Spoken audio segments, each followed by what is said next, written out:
We are joined now by Kevin Iole. He covers combat sports for KevinIole.com. Kevin, what's going on? Good morning, Ravi. How are you? Kevin, good morning, man. Yeah, are we ready for this weekend? I think it's a lot better undercard than I think maybe the casual fans may notice. This is a pretty good card. A lot of big names on the card. There's a couple fights other than the main. I know we're going to talk about it at length. I think there's a couple fights that are worth watching. A couple of heavyweights, Martin Bakole and Jared Anderson, definitely should be a fun fight. I think the fight that looks like the fight of the night is Isaac Pitbull Cruz against Jose Valenzuela. I think that fight should really be a fun and entertaining fight. So, this isn't one where you have a bunch of mismatches on the card. This is boxing, and they can't help themselves, and they have their share of mismatches. But, Turkey El Sheikh has gone out there and spent some money to put some good fights together. Yeah. Kevin, you mentioned some good fights on this one. 3 title fights, including the headliner. You mentioned Pitbull Cruz. You got David Morrell as well. Is there a non-title fight? I mean, I know Andy Ruiz kind of got a big name for a while there in the heavyweight division. Is there a non-title fight here you're looking at that you think is pretty interesting? Well, I mentioned the Jared Anderson-Martin Bakole fight. Mm-hmm. Jared Anderson has been a guy that people have looked at and said, he might be the next great heavyweight. He's 6'5", 250 pounds, very athletic guy, very hard puncher, 17-0 with 15 knockouts. But he has been moved kind of carefully by Top Rank. Top Rank has they're really good at building guys up, and they know how to match, but they take their time. And so Jared hasn't fought that high level of guy. Now he's fighting Martin Bakole, who's bigger and older, and has more experience. And Bakole, not to say that Bacole's going to be a superstar, but Bacole's one of those guys, if you're not on your game, he's going to beat you. He's 20-1, a very, very solid guy. And so I think that fight, because we could see Jared Anderson fighting on the Fury-Usyk rematch undercard in December in a really big fight should he win this one. Yeah, that's interesting. What do you make of his personality? Obviously, they're two vastly different heavyweights approaching this, not only stylistically, but their temperament as well. He too young and inexperienced to know better, or you just kind of like the loosey-goosey style that it's kind of his MO? I think Jared, two separate things. He's had a lot of issues outside the ring, right? Especially as he's gotten success. He got arrested a couple times. Yeah. He led police on a 130-mile-an-hour chase not too long ago.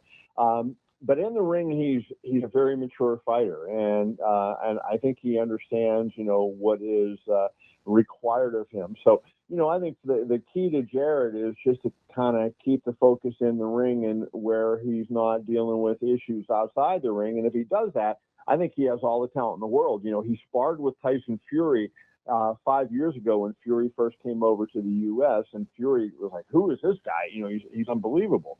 And was really impressed with him. So I think Jared's one of those kids, that, he is smart enough to understand how good he is and how good he can be. And, that puts a little bit of pressure on him, but I think he's a guy that's going to, make his mark in this sport. We're talking with Kevin Iole, covers combat sports for KevinIole.com. Kevin, let's switch gears over to the Crawford Madrimov. What does that matchup look like for you? Obviously, Crawford, way more experience, comes in with a lot more fights and Madrimov's a big boy. I would say, but Madrimov is physically maybe a little bit more imposing than Crawford is, at least walking around on the street. How do you make this matchup? First of all, I think, people who don't know Israil Madrimov should know that he is a really talented guy. Yep. And even though he's only had 11 professional boxing matches and is a world champion, which says something about him. He had a very long, amateur background. And one of the things that, has been happening in recent years is that, a lot of these Eastern European and fighters from the former Soviet countries, they have fought so much in the amateurs that when they turn pro, they're turning pro against guys that are, way more experienced than they are. They're not turning pro against other, 0-0 or 1-0 fighters. And that's kind of what happened, with Madrimov. He was on a fast track, right off the bat. And so he's been there. And, he has been compared, and I would say a poor man's, but he's been compared to Gennady Golovkin, right? A physically imposing guy, good combinations. It is not a walk in the park for Terence Crawford. But having said that, and I wrote in my betting picks column yesterday, Terence Crawford is on an entirely different level. So stay with me here, Kevin. Don't laugh me off our own show. But if and obviously being so close to Terence, like emotionally, I walk through these scenarios and I try to think similarly what I could be seeing. And I went back to, now Bivol is proven to be on a whole nother level, but I went to the Bivol Alvarez fight where Bivol was so much, he was so much stronger than I think Canelo felt like or had felt before, and he just kind of kept him at bay, stayed kind of it was very what I would call, he didn't take a lot of chances, and it works for Bivol. And I'm probably overthinking it, but how much will Bud have to commit to getting Madrimov kind of out of his shell in order to take advantage of Bud's natural talents? Well, I first of all, there's no smarter fighter in boxing than Terence Crawford. Correct. He, to me, is up there with Andre Ward and Floyd Mayweather of the last, maybe 25 years in terms of being a very bright fighter, right? So maybe that's why he and Ward are such besties. Right, exactly. And he has looked at Madrimov during training camp. And he knows what is going to work against him. And so, I think that, and Madrimov is not this, huge guy. Madrimov is thicker than Bud is, but they're the same height. So it's not going to look, there's some fights, Earl Spence looked like, a physical mismatch against Crawford, He right? sure did. And we saw what happened there. This is not going to be like that. Madrimov is a thicker guy than Bud. But, Bud's ability to switch stances and his ability to work the body, I don't think people understand how good his body work is. Mike McCallum, a Hall of Famer, was known as the body snatcher. Yeah, and I think, great you pull. can call Terence the body snatcher too, right? Because he has that style that he really goes hard to the midsection and he counter punches to the body, which is so difficult to do, but it's so successful if you do that. So I just to answer your question, I think Terence's boxing IQ is the thing that's going to win him this fight. Yeah, Kevin, you mentioned something there about, finding the weaknesses in Madrimov and his game. That's something I'm not sure people appreciate about Crawford is if you have any holes or any places your armor isn't totally buttoned up, he will find that and just hammer it. Like I'm not sure, and you've got a way better Rolodex than I do for this kind of thing, but do you have a comparison on somebody else that had that level of, if there is any weakness, he will exploit it in a way that makes you look completely incompetent almost? Well, the two guys I mentioned a minute ago, Mayweather and Andre Ward, right? I think those two are the guys, that they were great physical talents, but they also had that high boxing IQ.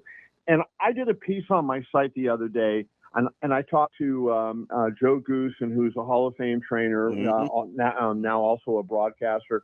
Talked to Stephen Breadman Edwards, who is one of the sharpest guys in boxing, a great trainer. I think he'll be a Hall of Famer someday. But right now, he's just one of the smart guys in boxing. And also Jim Lampley, the Hall of Famer, used to be the HBO broadcaster. And I asked him, I said, there's been 15 Hall of Famers since 1980 who competed in the welterweight division. How does Crawford compare to them? And they all raved about him, and they basically, to me, it's almost heresy to compare anybody to Sugar Ray Leonard, right? I mean, Sugar Ray Leonard was so great. And I just want to read you this quote that Joe Goosen said to me that I thought really sums up Bud Crawford. He said, "Could Terence Crawford make life miserable for a Sugar Ray Leonard or a Tommy Hearns? Absolutely, no question. Basically, it would be a death match. We know it would be a tug of war until the 10th hour. If you put Terence Crawford in that situation against the Leonard or Hearns, nobody is going to bowl him over. I don't care who you are. Think about those words. Thomas Hearns and Sugar Ray Leonard, what we think of as these all-time great iconic fighters. And he's saying Terence Crawford is right in there, even 50-50 with him. Are you surprised? Oh, I'll get you out of here on this, Kevin. Because when I think Hearns, I think of a much more explosive puncher. But then I look at Bud's track record and his ability to get guys to put a glove on the canvas. He's got a string going. Are you surprised that his power has traveled with him so well? You know, a little bit. I mean, because, you know, he has that, you know, small frame, right? So, you know, he started at 135. So you look and you go, yeah, he is a vicious puncher. Yeah. But, you know, he has a couple things. He knows how to place the shots. He's accurate. He turns those shots over. He sits down on, and he breaks guys down. He's not just, you know, winging punches at the head. He's going up and down, and he's really, you know, hitting them with punches they don't see coming. And those are always the punches that hurt you the most and end up, you know, causing you to get stopped. That's Kevin Iole, KevinIole.com. We appreciate it as always, and enjoy the fights this weekend. See you guys. Appreciate you. Thanks, Kevin.